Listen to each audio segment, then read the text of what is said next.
Hence Robert Montgomery and Alyssa Landy in The Grand Duchess and the Waiter with Jean Lockhart and Alma Kruger.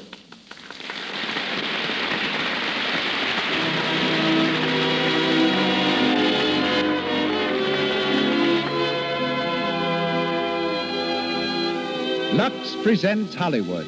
Our stars, Robert Montgomery, Alyssa Landy, Jean Lockhart, Alma Kruger, and Lionel Pape. Our guests, Vince Barnett and Natalie Bucknell. Our producer, Cecil B. DeMille. Our conductor, Louis Silvers. On behalf of our sponsors, the makers of Lux Flakes, welcome everyone to another hour in Hollywood.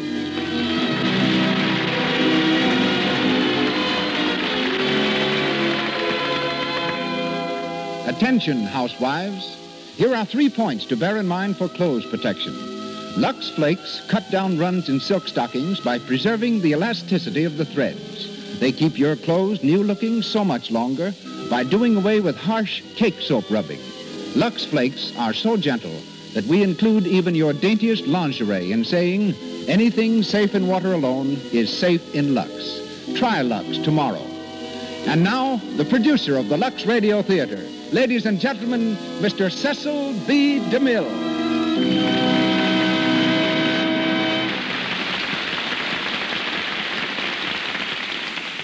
Greetings from Hollywood, ladies and gentlemen. By birth and circumstance, tonight's stars are well equipped to play the parts of a noblewoman and a waiter. Alyssa Landy happens to be the daughter of a countess, while Robert Montgomery proved his ability to wait by waiting 9 years before fame and fortune came to him in Hollywood. Both are under contract to MGM. Bob left a job as a deckhand on an oil tanker to play tank towns and stock companies. He wrote for a while in Greenwich Village, but preferring 3 meals a day to art, went to Otto Kahn for advice and a loan. He got the advice. Once on Broadway, however, Bob's ability was quickly recognized. He turned down silent picture offers, but turned westward when talkies arrived. Off the screen, Bob's as serious as he's carefree on it. He's president of the Screen Actors Guild, an avid reader, an amateur farmer, and enjoys driving fast cars and hard bargains. In spare moments, he writes stories and carries on a perpetual game of backgammon with Frank Morgan. After months of playing, he and Frank each insists the other owes him $9. I first became acquainted with Alyssa Landy's remarkable talents when I engaged her to star with Frederick March in The Sign of the Cross. Not only an accomplished actress, Alyssa is the author of 5 novels, considerable poetry, and a play now pending production in New York. She's a singer and pianist, and knowing several languages, has made pictures in France, Germany, and Sweden. Born in Italy, she's heard tonight as the Grand Duchess Zenda, whom we first meet in a Swiss hotel. All in all, a woman of the world. As the waiter, Robert Montgomery bears a tray in his hands, a napkin over his left arm, and the name of Albert. And with these nutshell introductions, the curtain rises on the Lux Radio Theatre presentation of Alfred Savoy's comedy, The Grand Duchess and the Waiter, starring Robert Montgomery and Alyssa Landy with Jean Lockhart and Alma Kruger.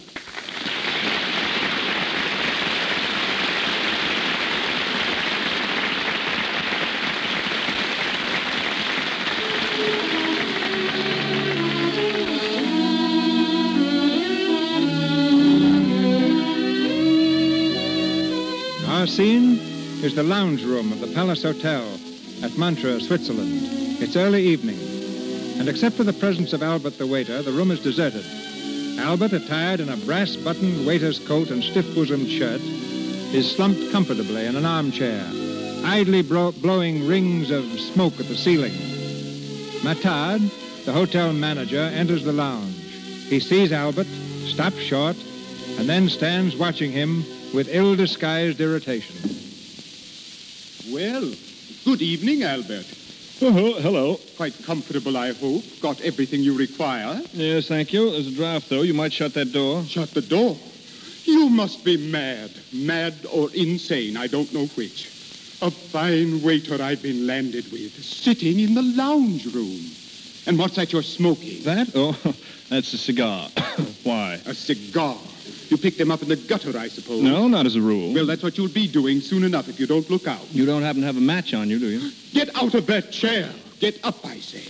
Well, if you insist. Do you realize that this is the first time in the history of this hotel that any of its staff, and a mere waiter, too, has dared to sit in the lounge? You don't say. Why, I wouldn't sit here myself, even though I am the manager.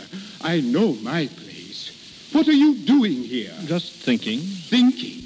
Dreaming. Yes, that's it, dreaming. How did you know? Well, you're going to have a rude awakening, young man, the next thing you know. Is that so? That is so. It was only on Mr. Hapgood's recommendation that I employed you at all. But when he hears how you've been behaving... Oh, you're going to snitch, eh? Why, what do you mean, snitch? Yes. I said I'm going to tell you. That's what I thought you said. Oh, be quiet. Of all the hotels that Mr. Hapgood supervises, he sends you to this one. But wait, just wait. All right, I will. But what have I done wrong? What have you done right? That's what I want to know. Well, I haven't had much experience. Now, don't talk nonsense. It isn't experience that counts in our profession. It's instinct. Instinct? Oh, yes. Now, how many tips have you had during the last week? Tell me that. Well, as a matter of fact, None. Not one. I thought as much. Oh, you're of no use at all. Well, it isn't my fault that people forget to tip me. Not your fault. Why, of course it is. Nobody's going to tip you unless you insist upon it. How on earth can I insist upon it? Quite easily. You have finished serving. Yeah. Do you leave? No. Yeah, no. You say, will that be all, monsieur? I see. Everything quite satisfactory, monsieur? I see, and then I hold out my hand. Oh, no, you don't have to. It's merely a question of will, strength of character, the power of the human eye. No, it wouldn't work if I tried it. Well, it would if you had any brains, any tact. Oh, but you'll never learn. The perfect waiter is born, not made. I thought I was getting pretty good at the waiting part of it. You're lamentable, absolutely lamentable. Directly a crisis arises, you're done. Yes. Now, when you're waiting on our ordinary clients, you do manage to make go some sort of a show. Yes, that's what I thought. But when it's something unusual, why, you lose your head completely. Yes. Now, what happens when you serve vegetables at the Grand Duke's table? Oh. You tremble all over. That's right. Your knees knock together so loudly it can be heard in the next room. Yes. And tonight at dinner, you dropped and spilled the melted butter down the Grand Duchess's back. Oh, did I do that? It must have slipped. You slipped. Yes, and you were in such a daze that I don't believe you even noticed it. Well, you must have burnt Her Highness badly. Burnt her? Good Lord, I must have looked like a half-wit. You exaggerate by 50%. Yes, perhaps you're right. The Grand Duchess could never care for a quarter-wit, could Care the Grand... What are you talking about? Monsieur Macabre. What is it? The Grand Duchess. She has been calling for a waiter. Why, where is she? In the private lounge with Countess Zavaloff and the two Grand Dukes. Oh, send Louis, send Ormond. I've been looking for them, monsieur, but Louis is off. Oh, why did I ever become the manager of a hotel? Albert, you'll have to go. Now, quick. I'm on my way. But for heaven's sake, don't spill anything. Come in. Good evening, Your Highness. What is it? You asked for a waiter? That was 10 minutes ago. Yes, but I... Never mind now. Coffee for 4. And one brandy. One brandy, two brandies. Coffee for 4 and no, 2 go on. Yes, Your Highness. You would order a brandy, Uncle Paul? My dear girl, why not? Haven't I just been telling you, all of you, that we're in desperate financial straits? But, Zany, just 2 brandies? It can't be as bad as that. Oh, but it is, Peter.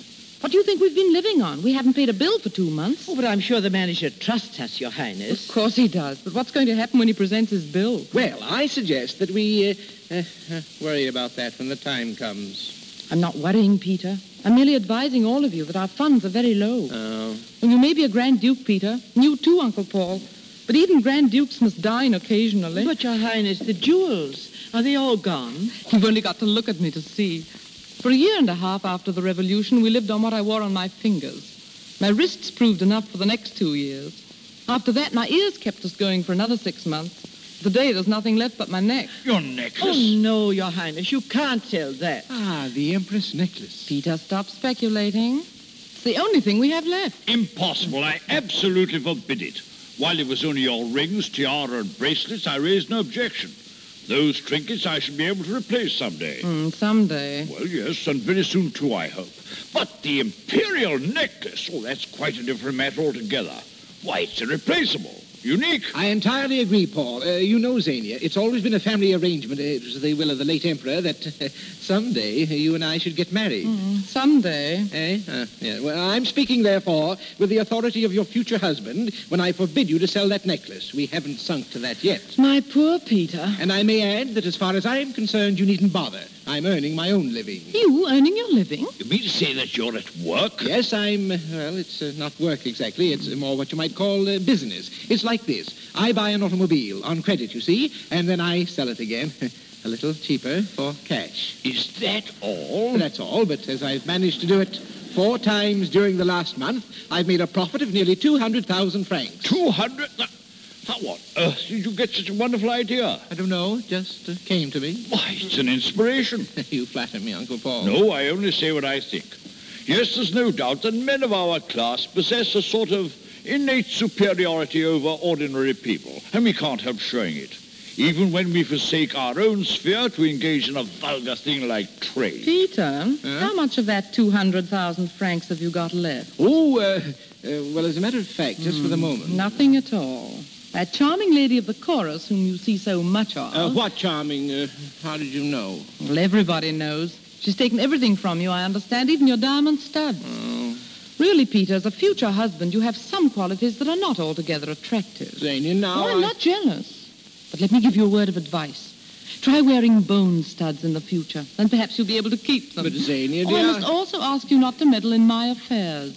I do what I do because it's my duty. You believe me when I say that at heart I should have preferred... Oh, but you wouldn't understand. I'm afraid I don't. Come in.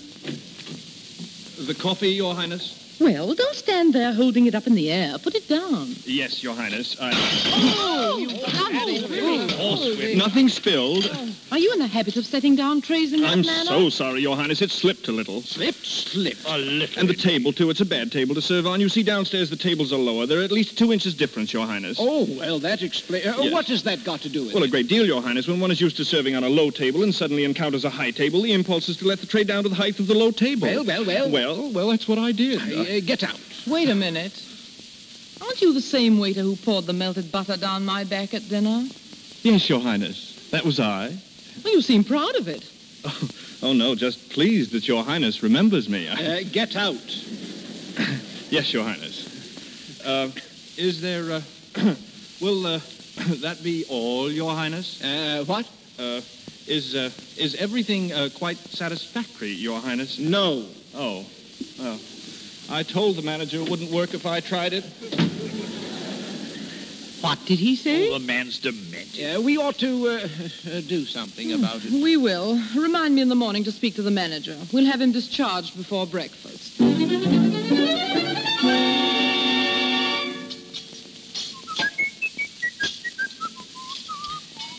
Albert, Uh-huh. what are you doing? Polishing the silver? Well, you can stop. Oh, thank you.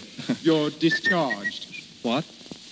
Are you deaf? You're discharged. Have you written to Mr. Hapgood already? Oh, I don't have to write to him. I'm discharging you at the request of the Grand Duchess Zenia. I refuse to offer my resignation. Resignation? Are you crazy? You're through. You're finished. Pack your bag and get out. Where is Her Highness? Oh, it won't do you any good to appeal to her. Get away from that phone. Hello, connect me with the Grand Duchess suite. Stop. Do you hear what I say? Stop pushing, will you? I'm going to ask her myself.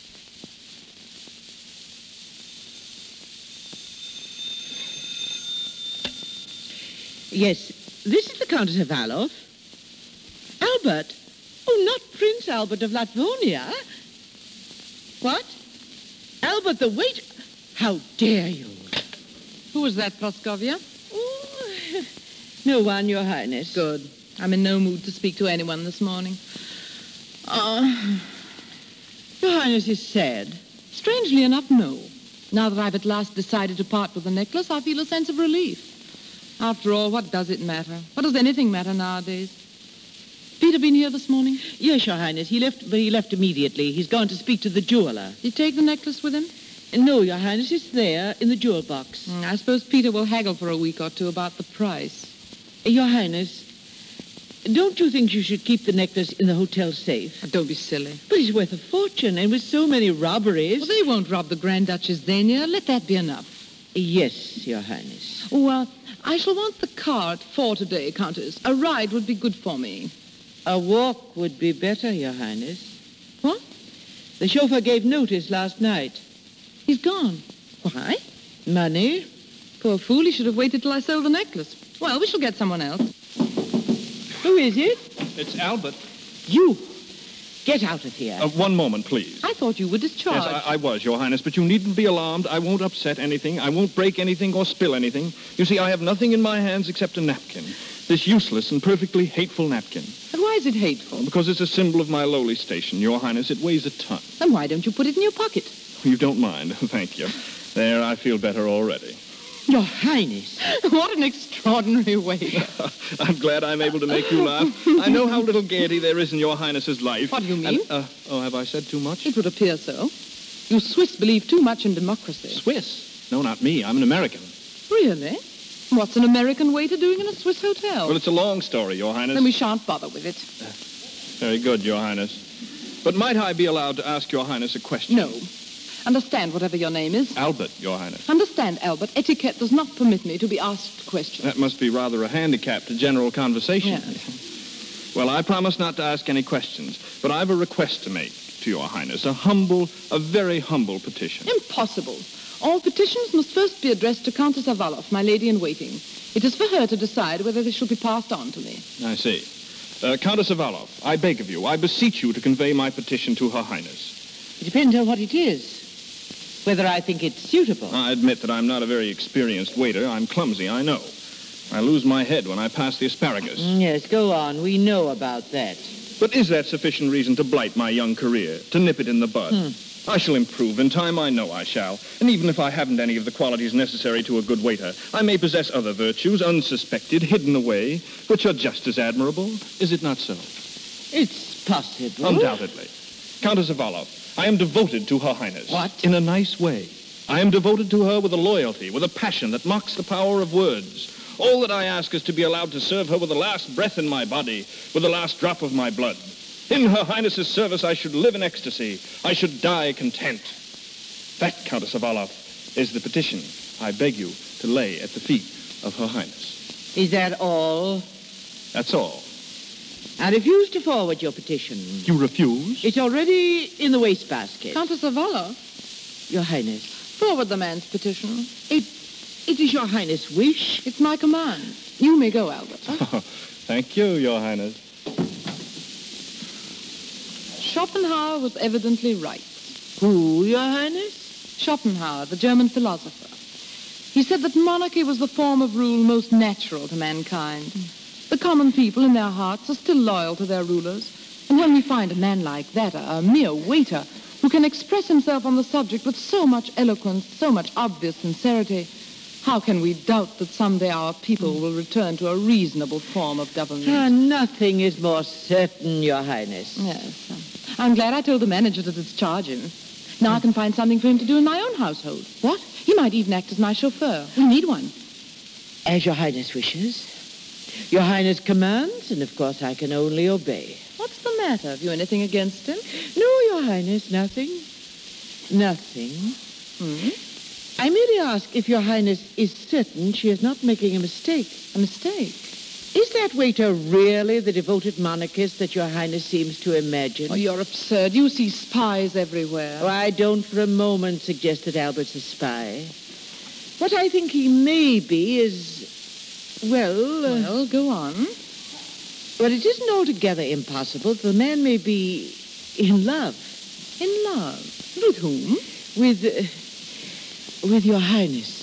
Praskovia, it's a long time since I boxed your ears. Your Highness. You're mad, absolutely mad. Yes, Your Highness. There can't be anybody so idiotic as you in the whole world. No, Your Highness. The terrible times we've been through have upset your mental balance. The whole world's gone mad, I know. But even so, there must be some limits to its folly.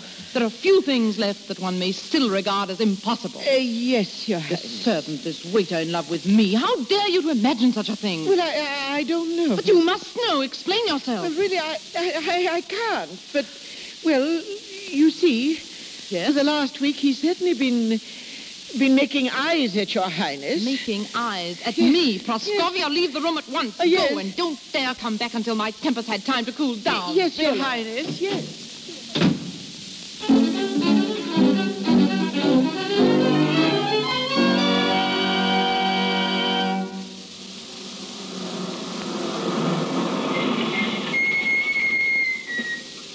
Matard. Oh, Matard. What is it?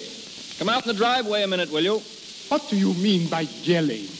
Oh, so it's you. Will you tell Her Highness her car's here? You are working for her now, yes? Well, you fired me. Tell her, will you? Tell her yourself. She's coming now. Your Highness. I asked you to be here at 4, Albert. I'm so sorry, Your Highness. There wasn't any gasoline in the car. You put some in, I hope? Yes, Your Highness. Remind me to reimburse you at the end of the month. Where to, Your Highness? Anywhere. But before we start, I hope you're better at driving than you are at serving. Oh, Your Highness will be amazed.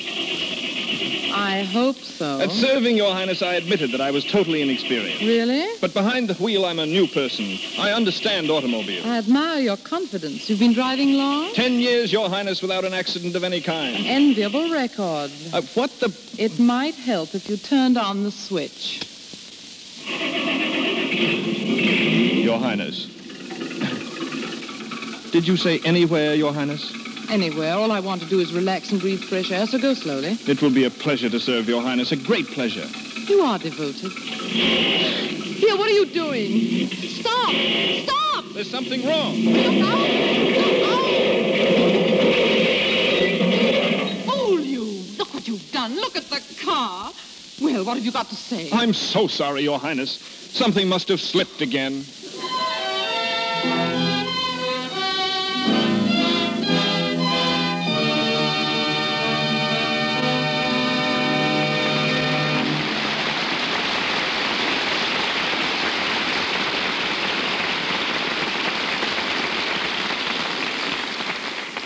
Before we go on with the Lux Radio Theatre's presentation of The Grand Duchess and the Waiter, let's stop in at one of Hollywood's department stores. It's closing time, and Lola and Irene, 2 salesgirls in the corset department, are totaling their sales for the day. Haven't you finished adding that yet, Lola? 4 and 3 are 7, and 1 are 8, and 4 are 12. There, that's what I call a record. Over $112 in one day. Over $112? Mm-hmm. How do you do it? With the help of Lux. Lux? You don't sell Lux. Of course not, silly. But you can't wear a girdle and Lux it at the same time. You need at least 2 if you're to take proper care of them. Naturally. But then you spend twice as much. How do you explain that to your customers? Ah, that's easy. Buying 2 is so much more economical in the long run. When you Lux them oftener, they actually last longer. Lola's right. Alert women are discovering for themselves the economy of Lux care for girdles and foundations. Frequent Luxing not only keeps them fresh and protects their fit, but actually prolongs their wear. These fine tissue-like flakes preserve elasticity, you know. They dissolve quickly in cool water. Hot water is bad for elastic fabrics. Soaps containing harmful alkali weaken elasticity. Lux has no harmful alkali. Anything safe in water alone is safe in Lux. Remember to get a box tomorrow. As you know, these gentle flakes preserve the life and luster of all your dainty things. And now, Mr. DeMille. With Alyssa Landay as the Grand Duchess, Robert Montgomery as the waiter, and an all-star cast, we continue our play.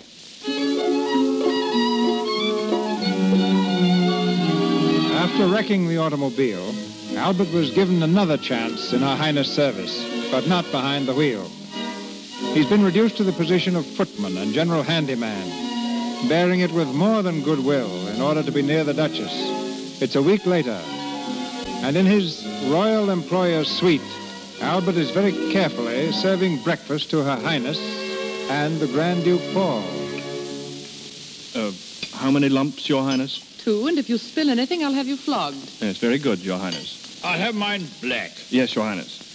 Well, I suppose Peter's out again this morning, Xenia. He's out every morning. I can't understand. He's been haggling for a week with that blasted jeweler. Uncle Paul. What? Oh, yes, of course. You may go, Martin. Martin? I said you may go. The name is Albert, Your Highness. I prefer to call you Martin. Avoid confusion with the Prince of Latvonia. Oh, Your Highness flatters me. Well, never mind that. Run along. Wait, answer that. Yes, Your Highness. Hello? Hello? Martin speaking. Martin, Your Highness. Who is it? The Grand Duke Peter. Hello, Your Highness? Yes, Martin. No, Your Highness. Albert is no longer here. This is Martin. Oh, give me that phone. Yes, Your Highness. Hello, Peter. What do you want? What? What? Well, where are you? Oh, Peter. Senior, what is it? But, Peter, they can't do that. Oh. Oh, I see. I see. Senior, for the love of heaven, what? Speak louder. Yes, of course. Oh, very well. Senior, what is the matter? The Grand Duke Peter's in jail. What? In jail. But what for? He sold too many motor cars on credit. Good Lord, I knew that scheme was too good. What are we going to do? Do? Well, what is there to do? I don't know. If I may speak, Your Highness. Well? Under the circumstances, the best possible course of action is to bail him out. Oh, yes, certainly. Yes, of course, we, If Your Highness will leave it in my hands. Oh, of course. Thank you, Martin. I'll see the authorities. And Martin? Yes, Your Highness? Remind me to reimburse you at the end of the month. Yes, Your Highness.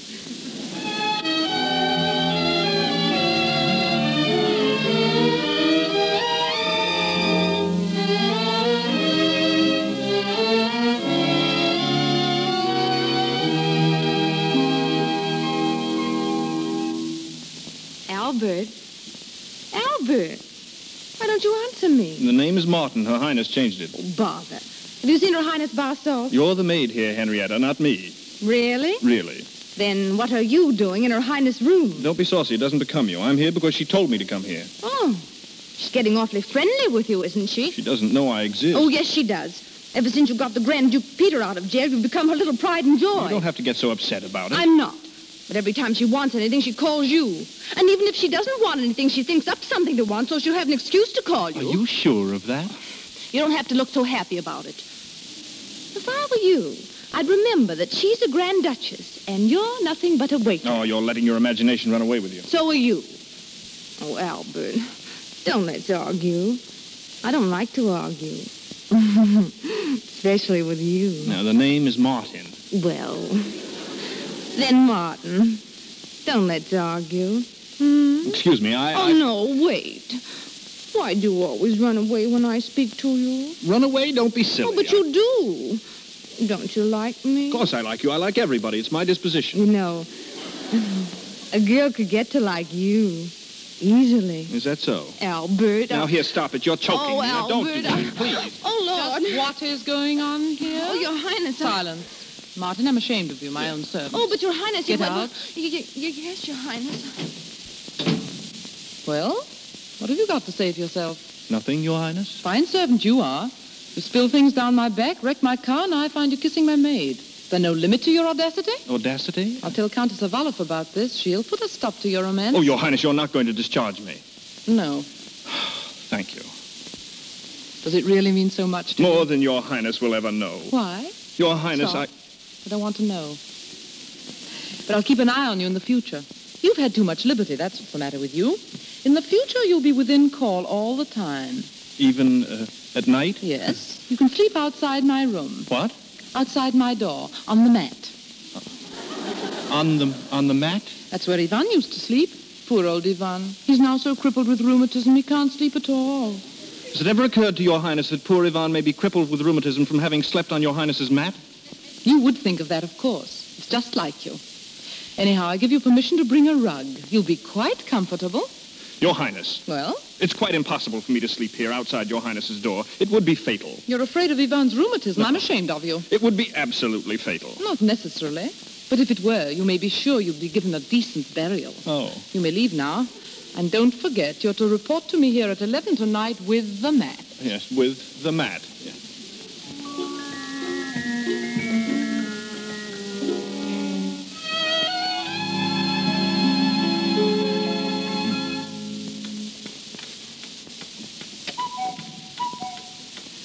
Oh, 10:30. I wonder where Senior is. I don't know. She said she wanted to speak to us after dinner, and then she disappeared.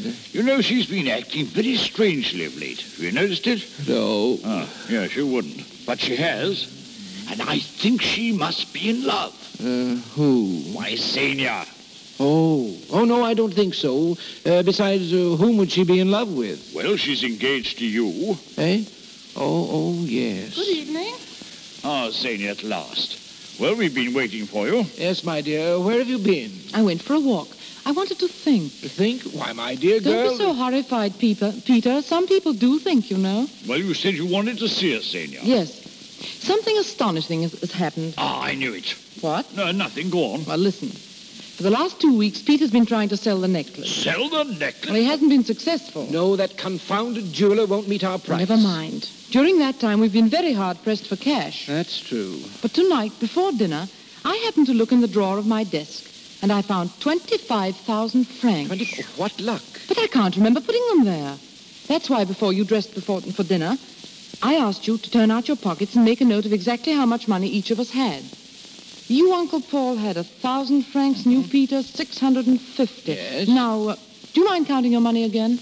What's not if you wish it? Let me see. 6, 7, 9, 11. Well, this is funny. I seem to have another 400 francs. That's curious. I've got an extra 200. There. You see? Well, this is very, unusual. How did it happen? Well, that's the problem we've got to solve. Well, it appears very much as though we're the objects of a secret and generous charity. Ah, but who is our anonymous benefactor? That's what I'd like to know. You don't suspect me, do you? No, Peter. You're right. I couldn't manage it. There's been rather a slump in the motor trade. Have you cross-examined the servants? They know nothing whatever about it. Well, they must have connived at it. Money doesn't drop from the skies. At least, that's not its usual habit. No, more's the pity. I don't understand it, and it annoys me. Well, what shall we do about it? Nothing. That is until we've had a chance to think it over. Sleep on it tonight, and we'll talk further in the morning. What time is it, Uncle Paul? Well, it's going on for 11. 11? I must go to my room. Good night, Uncle Paul. Good night, Zena. Good night, Peter. Good night, my dear love.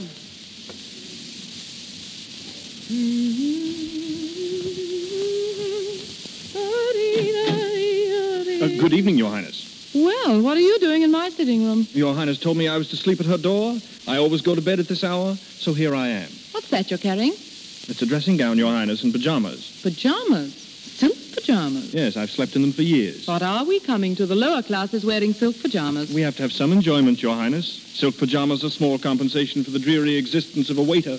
Yes, I suppose so. You know, Martin, you're a very interesting person. Thank you. You're a little insane, of course. Of course. But nevertheless interesting.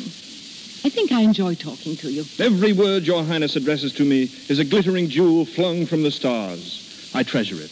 You really feel that way? That's only part of it. There's more? Much more. If Your Highness only knew how I worshipped... Stop. I don't want to hear it. I'm going to my room. Yes, Your Highness. Good night. Good night, Your Highness. Oh, by the way, before I go, let me give you a word of advice, or perhaps I should say of warning. I'm of rather a nervous disposition. I keep a revolver under my pillow. And if by any accident you happen to open my door unexpectedly, you'd be greeted with 6 bullets, not one of which would miss its mark. I think you understand. Yes, perfectly, Your Highness. Good night. Good night, Your Highness.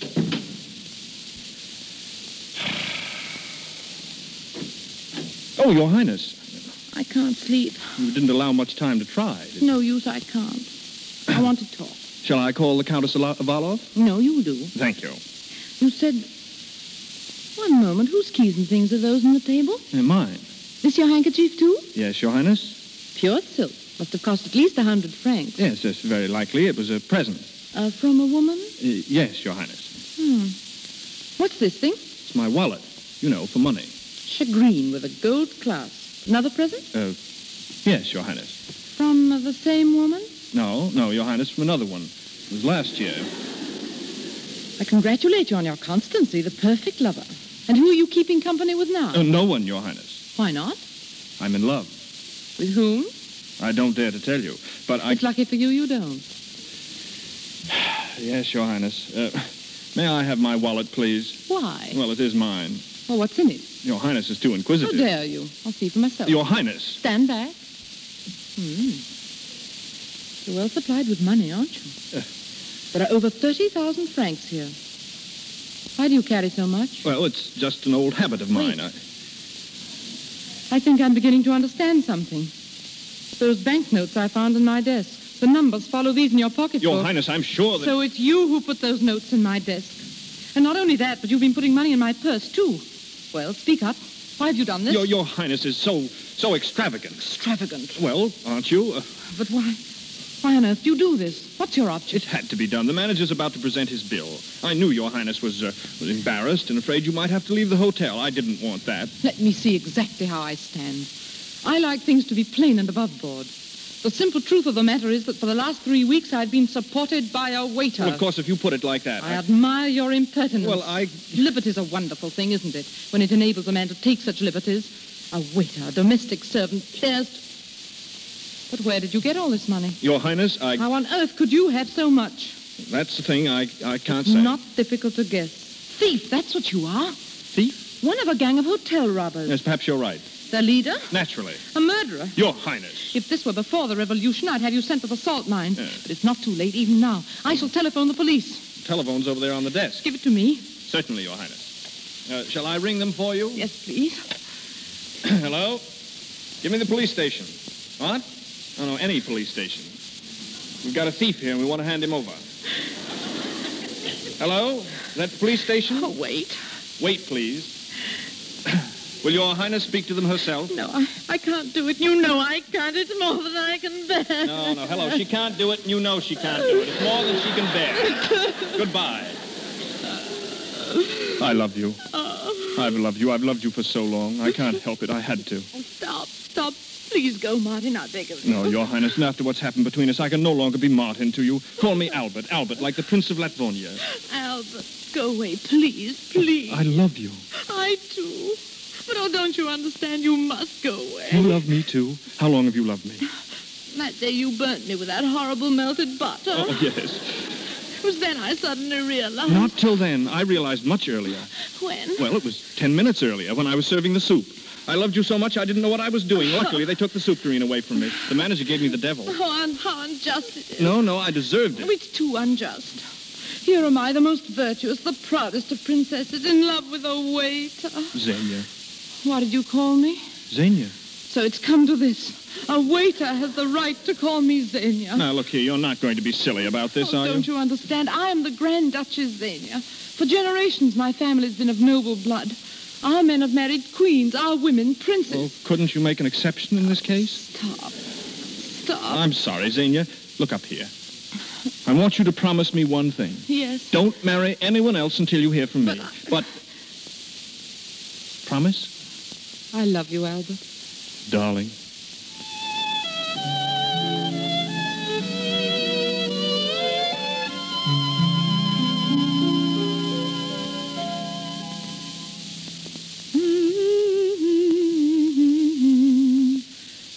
My stockings, Henrietta. Yes, Your Highness. Your Highness is unusually gay this morning. Am I Praskovia? Perhaps. Is there any particular reason?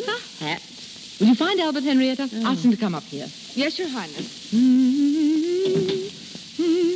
The Grand Duke Peter has seen the jeweler again, Your Highness. Well? They've agreed upon a price. Good. Did you get the necklace, please? It's in the jewel box. The jewel box? Yes. But it wasn't there early this morning, Your Highness.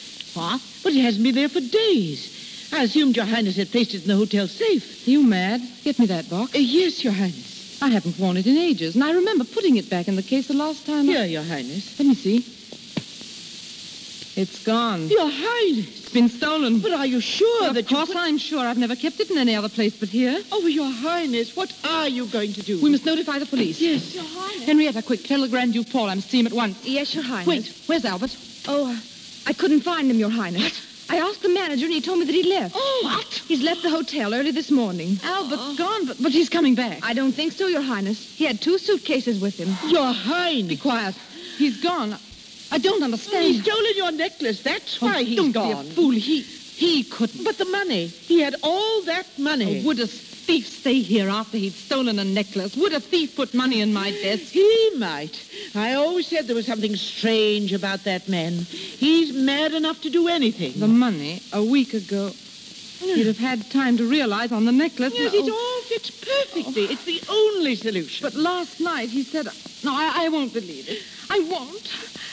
He couldn't have been a thief. No. He couldn't, you hear? No. He's only gone out somewhere. He'll be back.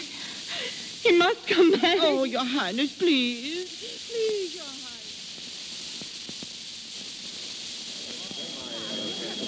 Clerk! Oh, clerk! 1 moment, monsieur. But I'm in a hurry. Yes, monsieur. What is it? I want a first-class ticket, please, on the next train to Paris.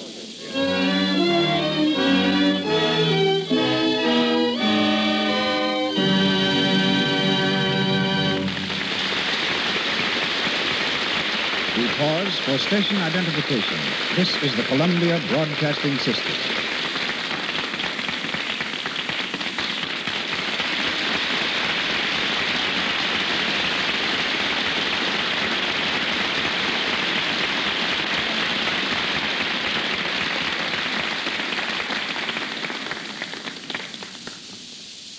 We interrupt the Grand Duchess and the waiter to hear from the nation's most notorious head waiter.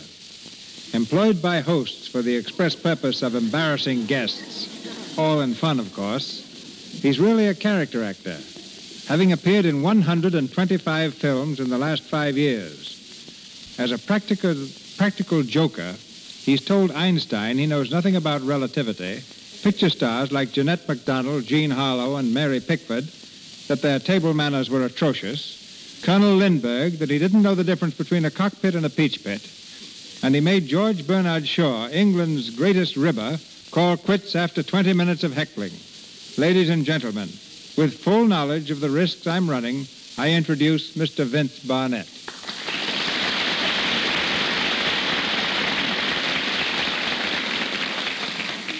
Thanks, Mr. DeMille. Yes, it's my pleasure to make as big a nuisance out of myself as possible.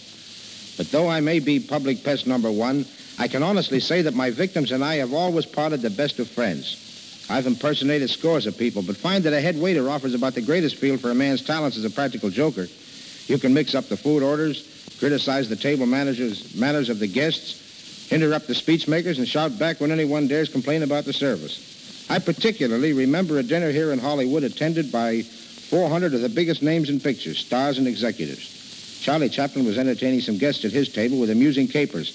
I went over to him in my waiter's garb, flourishing my napkin in his face, told him to stop making a fool of himself. You don't have to balance olives on your nose to attract attention here. Everybody knows who you are, and they're sick and tired of seeing any more of you politics. Chaplin's face turned scarlet. Marion Davies, who was at his table, proceeded to give me a tongue lashing for my impudence, but suddenly recognized me. She suggested I leave the dumbfounded Chaplin and pick a second victim. I did. He was Winnie Sheehan, then head of Fox Studios. He and Winston Churchill were greeting a group of distinguished women when I shoved my way through and shook my finger under his nose. You are offending these ladies, I scolded. Besides, how can the waiters get around you with their trays when you block up the aisles? Mr. Sheehan was so dumbfounded he couldn't say a word, so I continued. The ladies don't matter so much, but the waiters have work to do. Get back to your table or I call the police and have you put out. Mr. Sheehan still remained speechless, but he grabbed the nearest chair and was about to obliterate me when Miss Davies interrupted what might have been an act of public service. What I fail to understand, Vince, is how, after years of annoying the innocent, you're still all in one piece. Oh, I've been hit only once. The others showed rare self-control. Who was the lucky man? He was the great Arctic explorer, the late Raoul Amundsen. But when he found out who I really was, he was so apologetic that tears actually streamed down his grizzled face. Of which exploit are you proudest? The time I told Clark Gable that he made love like a horse. That's as bad as telling the housewives of America there's a better way of washing clothes than with Lux Flakes.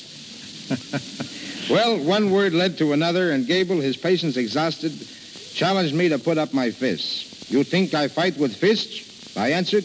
Daggers we fight with or nothing. You, the great Gable, fray. Thoroughly incensed, Gable came back. I'm sick of this great Gable stuff. You'll fight me now or never.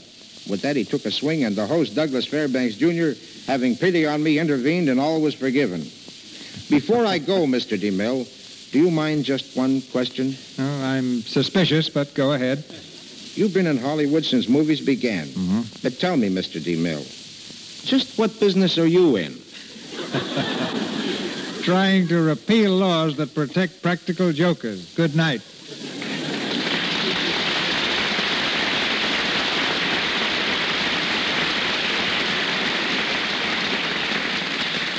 We continue with The Grand Duchess and the Waiter, starring Robert Montgomery and Alyssa Landy, with Gene Lockhart and Alma Kruger.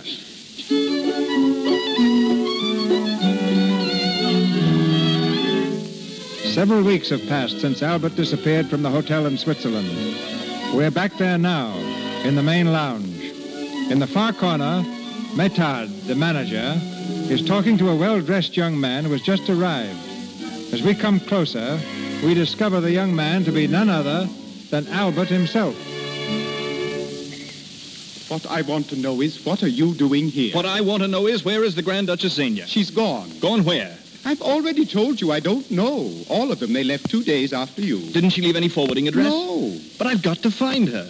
Oh, yes, she wanted to see you, too. The Countess of Orloff wanted to put the police on your trail, but the Grand Duchess wouldn't let her. Police? What did you do? Steal something? Do I look like a thief? Yes, a little.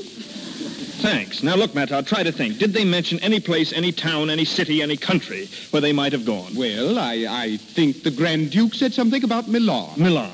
Yes, or maybe it was Livorno. Oh. No, Milan. But I'm not sure. It's a great help, that is. Well, what more can I say? You're going to look for her? Yes, in Milan or maybe in Livorno. So long, Mattard. Goodbye.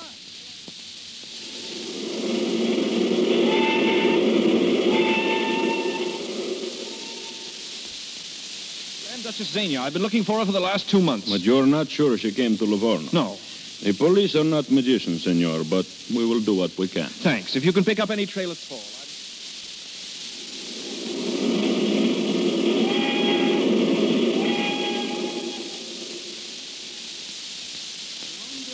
Yes, she was here in Marseille last October. October? Yeah, according to our record, she left for Deauville at the end of the month. Deauville?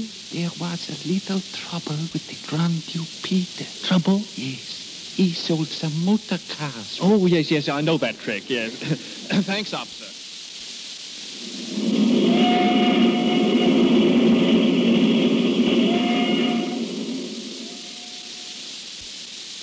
The Grand Duchess for you, monsieur. Good. Where? Go to this address. You will find her there. The cabaret...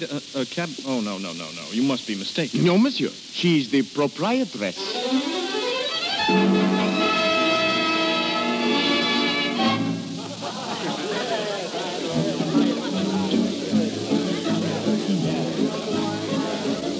Praskovia, will you shut that door, please? Yes, Your Highness. You needn't bother with calling me Your Highness any longer. I've told you that 20 times. Oh, but we must keep up appearances. It's good for business. Yes, I know. How much have we taken in tonight? Well, the Grand Duke Peter says 10,000 francs. But the Grand Duke Paul says 7. Yes, probably 5. Where's Peter? At the hat check counter. He's checking the hats while the boy has his supper. Grand Duke checking hats in the cabaret. What a world. Well, if you'll pardon my saying so, Your Highness, none of us would be here if you'd allowed me to send the police after that. Stop it. I won't have you throwing that up to me all the time. It was my necklace. And if I preferred to let him steal it, that's my business. Yes, Your Highness. Anyway, working's good for us. Certainly kept Peter out of trouble. He hasn't tried to sell a car for 6 months. Hello, my love. Come in, Peter. How's business? Never better, never better. I've checked 120 hats in an hour. You get any tips? Tips? Now, don't be vulgar. Your Highness. Yes? Will you check this bill, please? Here, let me see it. I'll... 124.36. Why, this seems to be correctly totaled. Yes, it lacks imagination. Your Highness? Add another 50 francs. What for? What for? The flowers. But they didn't have any. Well, what's that got to do with it? I say... Peter, leave that bill alone. Do you want to get into trouble again? Oh, very well. Oh, Your Highness. Yes? There's a young man at the corner table. He asked to see you. Well, I'm in for it again. They all want to meet a real Grand Duchess. After all, you can't blame them, and it's good for business. I'll see you later, Peter. Yes, my sweet.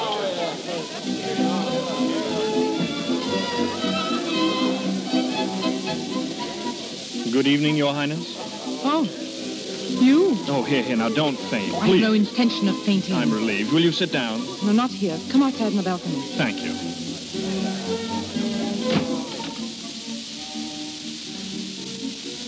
Well, What are you doing here? I might ask you the same thing. Well, I should think you'd be ashamed to show your face after what you did. Oh, you mean my disappearing act? I'm sorry I didn't get a chance to speak to you before I left. I was in a hurry. I can imagine. I never thought you'd leave the hotel without hearing from me. It wasn't exactly honest, was it? Honest? What are you talking about? Well, you might have left word for me. If this is a joke, I'm not appreciating it. What did you come here for? First, to see you. Second, to return your necklace. Oh, then you did take it? Yes, of course I did.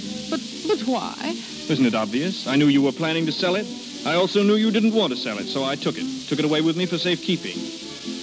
There you are. Oh, good Lord. What's the matter? I don't know.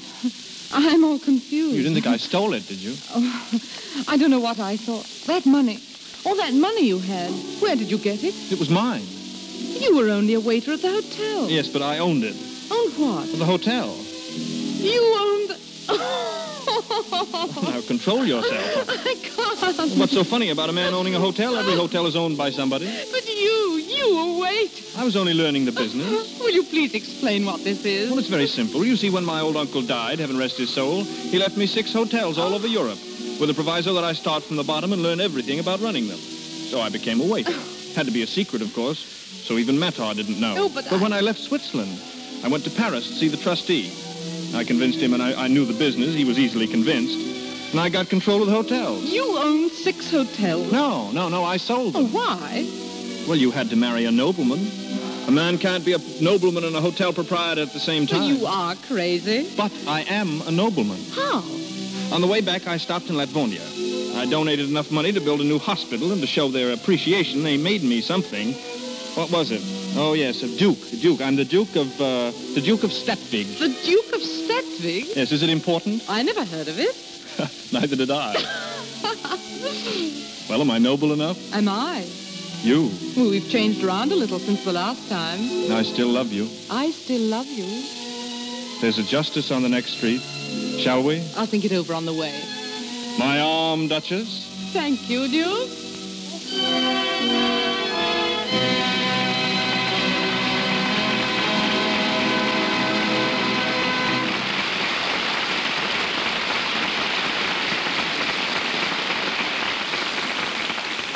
The curtain falls, and boy gets girl, proving again that everything comes to him who waits, even if he waits on tables. And if we wait just a few minutes, we'll find Robert Montgomery and Alyssa Landy back at our microphone.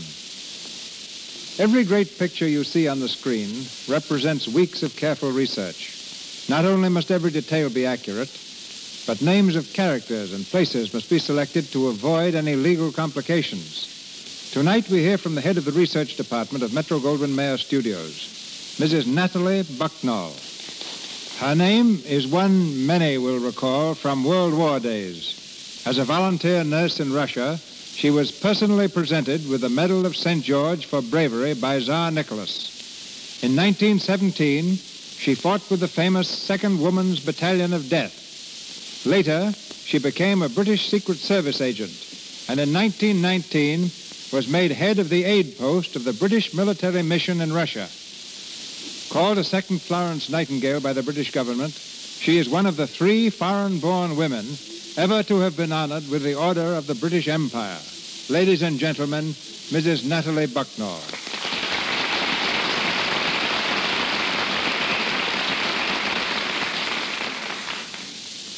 Thank you, Mr. DeMille. Such an introduction really makes me feel less nervous when facing, or should I say speaking, to all these thousands of charming invisible people. Rather terrifying even after the war experiences. But here goes. As you said, it is the job of my department to eliminate from our pictures wherever possible what are referred to as boners.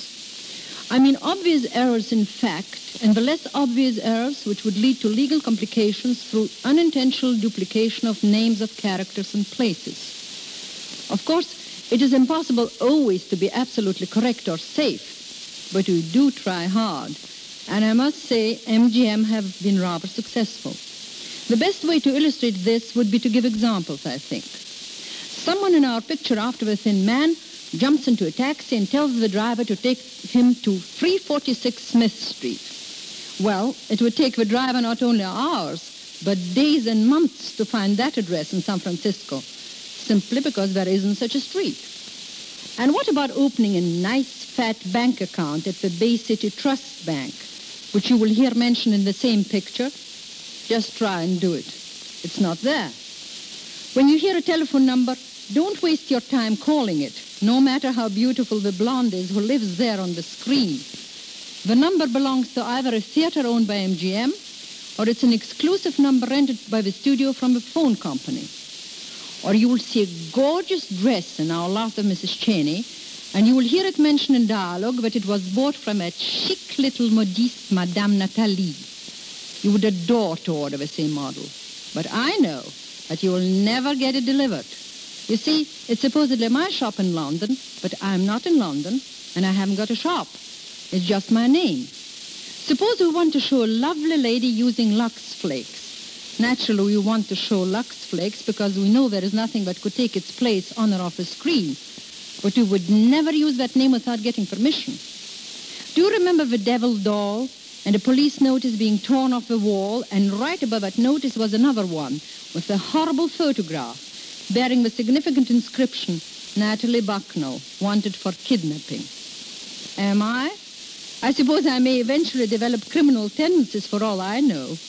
But you see, after all, pictures must have villains, and villains must have names. And so we get permission from our employees to loan their names to the gangsters and Simon Legrees of the screen. Our work is really great fun, because all the time we come across the most unusual things. But perhaps one of the most amusing but toughest assignments was to check the Italian rules of table etiquette for Romeo and Juliet. And what did we find?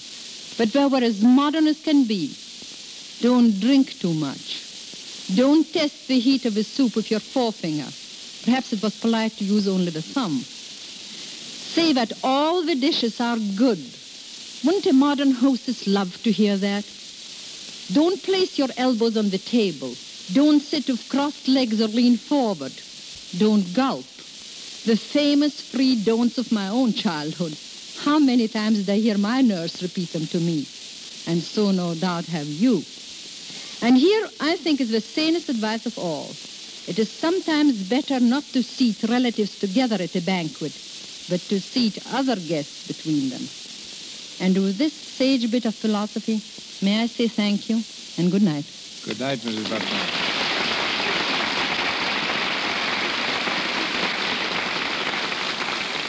We bring back our Grand Duchess and our equally grand waiter. Ladies and gentlemen, Alyssa Landy and Robert Montgomery.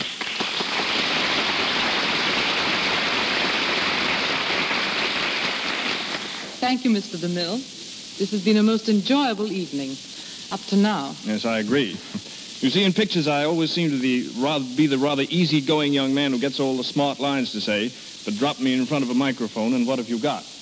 A babe in the woods. At heart, I'm just a farmer. Well, as one farmer to another, how did you find crops this fall? Well, fair to middling, Mr. DeMille, fair to middling. And I'll have you know, sir, I'm not fooling. I spent a couple of months early this fall on the Montgomery homestead in upper New York. Just another of those gentleman farmers, I suppose, who plow from the easy chair to the front porch? Is that so? Just take a look at these calluses on my hands. Back on the farm, they say I make a pitchfork pitch like gee whiz. But suppose you tell me what you've been doing. Oh, gardening, too. The oranges are doing fine, thank you. And how's the new book? That'll be something for the critics to decide. I mean, when's it going to be published? Well, not before too long, I hope. Well, then we're just too early to congratulate you on your new novel and just a day too late to congratulate you on your birthday. If it were today, we might have had a party. It couldn't have been any more fun than being on your show tonight.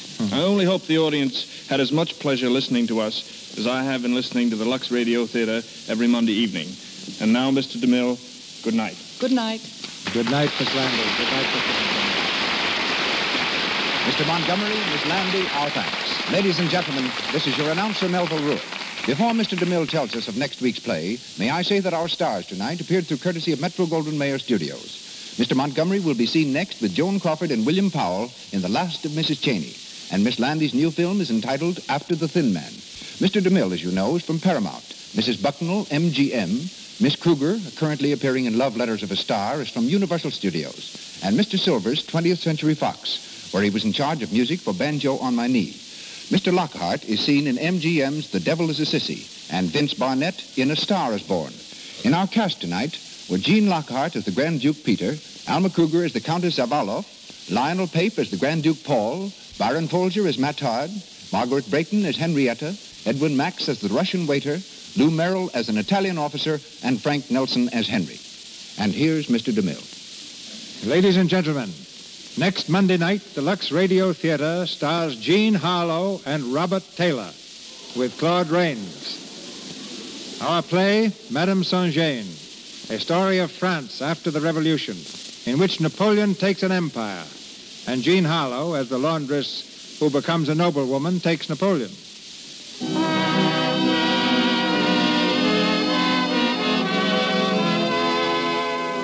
Our sponsors, the makers of Lux Flakes, join me in inviting you to be with us again next Monday night when the Lux Radio Theatre presents Jean Harlow and Robert Taylor in Madame Saint-Jean with Claude Rains and C. Henry Gordon. This is Cecil B. DeMille saying good night to you from Hollywood.